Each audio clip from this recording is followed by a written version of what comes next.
This episode of Art Block is brought to you by the supporters of my Patreon. If you'd like to help support the show, check the description below for the link on how you can support me. This is Art Block, the show where we talk about art and how it's made. I'm your host Spirit, and today I'll be talking about the game Splatoon 2, as well as the new DLC for the game called the Octo expansion. I've been a fan of Splatoon for about 2 years now, and since the first game came out, I've been marveling at how well the team managed to create the world the game takes place in. The world is full of creative designs, and the design team should really be proud of what they've made. The main focus of the world of Splatoon is obviously its inhabitants. For those not in the know, Splatoon takes place in a post-apocalyptic world where humans went extinct and were eventually replaced by sea creatures who evolved to live on land. This is where creatures such as the Inkling and Octoling come into play. Personally, I find the Inklings to be some of the most appealing designs to come out of the shooter genre, especially considering the nature of shooters being mostly oriented towards the adult audience. What I believe many people find appealing about the design of the Inklings is the factor of appeal. Appeal is a concept in art when you change certain aspects of your original reference material to make it more visually appealing. Speaking in terms of the human aspects of the design, the characters have very large heads, pointed ears, and expressive eyes, providing an almost cat-like and youthful look to the characters. The squid aspects of the designs are also well incorporated, though a bit more subtle. There's the obvious parts of their teeth, hair, and eye mask, but other than the fact that the characters are a bit rubbery in their movement, the squid portion of the design isn't as prevalent in the Inklings. The world of Splatoon is primarily modern, including what is essentially the squidified equivalent of modern Japan. The first game featured a version of the Tokyo Tower, while Splatoon 2 has a more Times Square look to the cityscape. In the War Games mode, aka Turf Wars, we see various aspects of city life, though the interaction is brief. The weapons featured in the game are also very well fitting. Most have a water gun-esque look to them, as their main form of artillery is oily ink.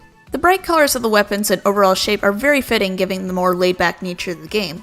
However, while a good portion of artillery is based off projectile weaponry, there are a few weapons that are unique to the game's style of combat. Weapons such as the roller, ink brush, slosher, and inkbrella are more adherent to the almost art supply feeling to the game, which I feel has brought some artistic appeal to the franchise. Not only that, but they bring a different playstyle to an already unique style of gameplay. For example, the roller class is best known for covering large amounts of ground, though has limited range and tends to be a bit more difficult to wield in combat. The sub-weapons and special attacks are also quite interesting. Focusing primarily on the ones featured in Splatoon 2, we have items such as the Tentamissiles, Splashdown, and Baller. While most do primarily well in combat, there are some tactical subs such as the Inkstorm which are made to cover large amounts of territory.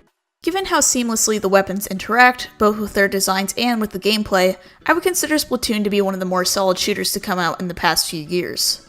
Now to talk about the part that everyone clicked on this video for. The Octo expansion is a paid DLC expansion to the base game of Splatoon 2. The expansion revolves around you playing as an Octoling, a humanoid creature similar to an Inkling, only with octopus-like features instead of squids. The DLC is far more of a puzzle game than a shooter game, almost similar in look and feel to Portal 2 given the different aesthetic and the test facility storyline. Given that the new gameplay generally revolves around more puzzle completion than fighting baddies, it's a nice contrast to the base game which focused more on combat and platforming. Despite not having as much focus on combat, I found that the expansion is rather difficult to play through, particularly with puzzles revolving around the 8-ball. While they certainly aren't impossible to complete, I've found myself thinking, if an adult is having this much difficulty with these puzzles, then how's a kid supposed to complete them with the same level of efficiency that's required by the game? Something that adds to the pressure is that each time that you have to start or restart a level, you're required to pay a certain amount of credits. I personally never ran out while I played through the game, but I do distinctly remember occasionally ending up having lost more credits than the level actually gave me due to the amount of multiple retries.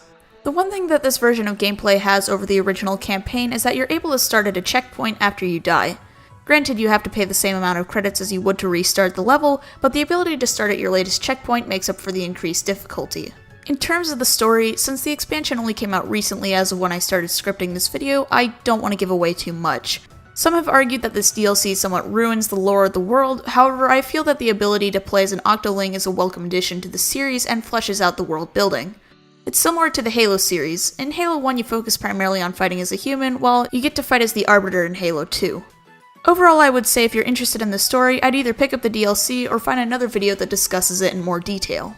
The design of the Octolings shown are similar to the Inklings, with the main differences being the tentacles and their eye markings. Anyways, as I was saying, the Octolings have just enough similarities to the Inklings to make them fit together in the same universe, but they're not so similar as to confuse the two.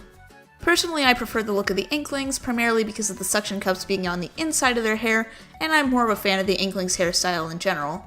I was actually considering making my form for this video an Octoling, as it would have been more fitting with the original style of hair, but it all really comes down to personal preference.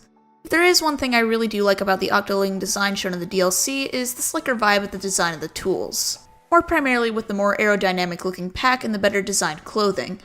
While I did like the pointed aesthetic of the headgear with Agent 3 and Agent 4, I wasn't as much of a fan of the clothes. I mean, snow boots, a sweater, and a reflector vest. I know you're already brightly colored, but you don't need to draw more attention to yourself. I don't know how I feel about the enemy Octolings that you'd be facing. Since you, the main character, are donning the signature Octoling pink, I can see why they would need to give the enemy Octolings a different color, but the minty green with the gradient makes me feel weird. In the original storyline of the game, your character would occasionally change colors, usually sticking to colder colors like green, blue, and occasionally the same minty green as seen in the enemy Octolings. This makes me wonder, does your character always stay the same color, or could they change colors like you did as Agents 3 and 4? From what I've noticed, your character Agent 8 has the ability to change colors, as I've seen her switch between a hot pink to a more salmon pink. However, I wonder if this is possibly due to the level of lighting, as the salmon pink tends to be seen more in the darkly lit levels. Something I've come to really appreciate about the Splatoon franchise is its soundtrack. Music played during multiplayer is usually high energy and will go through stages depending on how far you are into the match. This can also be seen in the campaign mode of the game, with my favorite example being the boss fight with DJ Octavio. In this fight, the music will go through different phases representing the arc the Squid Sisters are going through in the game. As Callie was brainwashed to join the Octolings, the first stage of the fight starts with a twisted remix of her song Bomb Rush Blush. The second phase is the conflict between Callie and Marie, as both sing in response and eventually start to overlap. Lastly is the redemption phase. During the final phase of the fight, Callie joins Marie as they sing a rendition of Calamari Incantation, this time modified to have a more uplifting air of return. There is a sense of urgency, yet finality to the final song of the boss fight, with the credits music being called New Starts to show the changes the characters have gone through due to their experiences, as well as forgiveness. In contrast, what music we have from the Octo expansion appears to be more gritty, focusing on heavy synths and chants. The Octo expansion theme also features Pearl and Marina, the equivalents of Marie and Callie in Splatoon 2, though with a different style. Marina is a DJ while Pearl is a rapper, which gives the music a sort of underground theme. Given that the Octo expansion is meant to take place in an underground test facility, the level of digitization and roughness is fitting given the different tones of the expansion. So with the Octo expansion now out, I have a few things to say. Given that I would consider myself more of a casual fan who appreciates the artistic aspects of the franchise, I feel that the Octo expansion is a nice touch to the series. Given that a lot of DLC has gotten a bad rap over the years, I can understand a lot of people being skeptical when it comes to purchasing this DLC, especially given that it's an expansion. However, given that Nintendo has been the most consistent with their quality and the business practices over the years, I'm willing to give it a chance. At its worst, I expected the expansion to be simply a lackluster story taped onto the base game, however for $20 I'm down for a second campaign and some extra customization. So what do you guys think about the Octo expansion? Are you a fan of Splatoon and the recent Octo expansion, or do you really not care for it? Drop your thoughts in the comments below. That's about it for today's episode. If you liked what you saw and you want to see more, make sure to subscribe and hit the bell. It supports me and is practically free. Also be sure to follow me on Twitter and DeviantArt where I post art and updates about the show. Want to hang out and chat with me? I have a Discord server where patrons have their own role as well as special access to a patrons only channel. Thank you all so much for watching. I'm Spirit and I'll see you next time.